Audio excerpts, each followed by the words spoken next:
شوف هذه اسهل واروع ايس كريم في هذا رمضان بثلاثه ديال المكونات فقط، غير قهوه سريعه الذوبان وشويه ديال الماء وشويه ديال السكر. كنخلطوا كلشي كنديروه في الفريغو، من بعد كنزوقوه بواحد شويه ديال الشوكولات، وفاش كنديروه في الكيسان كناكلوه اما هكاك اولا كنزيدوا عليه واحد شويه ديال الحليب وكنحركوه. وقال لك على انه كيعطي واحد الايس كريم اللي هو واعر بزاف. وايلي زعما تصدق نجربوها صراحه. تيبان واحد الايس كريم اللي هو زوين. شنو كتوقعوا؟ واش هذا الايس كريم غيطلع واعر والمذاق ديالو زوين او لا؟ خليو لي رايكم في التعليق قبل ما نشوفوا النتيجه. وبدينا على بركه الله. ناخذ واحد الطبسيل باش غنخدموا، وواحد شويه ديال القهوه سريعه الذوبان، ونخويو هنا واحد الكميه. ودابا غادي نزيدو على واحد الكميه ديال السكر، واخر مكون معنا اللي هو الماء غادي نزيدو واحد شويه حتى هو. ودابا على بركه الله نبداو كنخلطوا هادشي مع بعضياتو. بسم الله.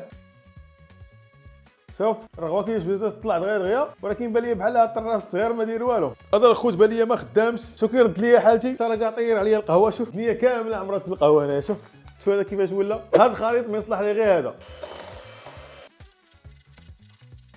شوف الخوت هو دابا بدا كيطلع ولا بحال الشوكولات دابا.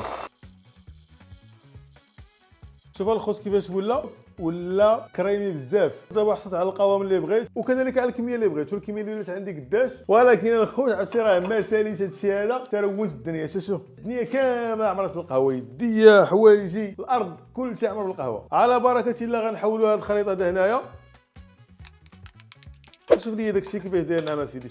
وترى داكشي خاتر ومتختخ. ودابا غنجيب واحد الطريفات ديال الشطار باش غنزوقوه ونحاولوا نقردوهم. وراه جاوا بهذا الشكل هذا. دابا غنحطوهم من الفوق بحال هكا.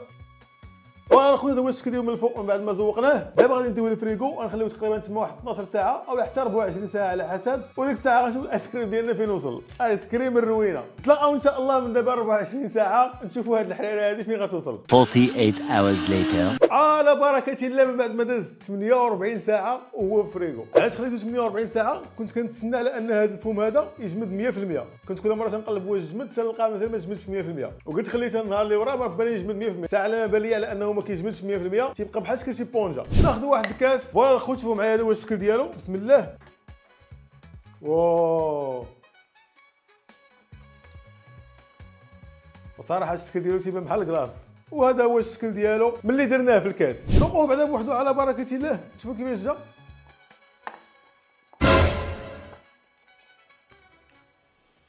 بحال كديروا شي كاس ديال طاليان بوحدو. لحقاش بطبيعه الحال عباره عن قهوه المذاق ديالو مر. غنزيدوا عليه واحد شويه ديال الثلج، واحد شويه ديال الحليب. بسم الله. هذا هو الشكل ديالو. في الاخر شنو رجع؟ بان لي في الاخر رجع بحال قهوه حليب. فوالا الخوت هذا هو الشكل ديالو. نذوقوا على بركه الله. بسم الله.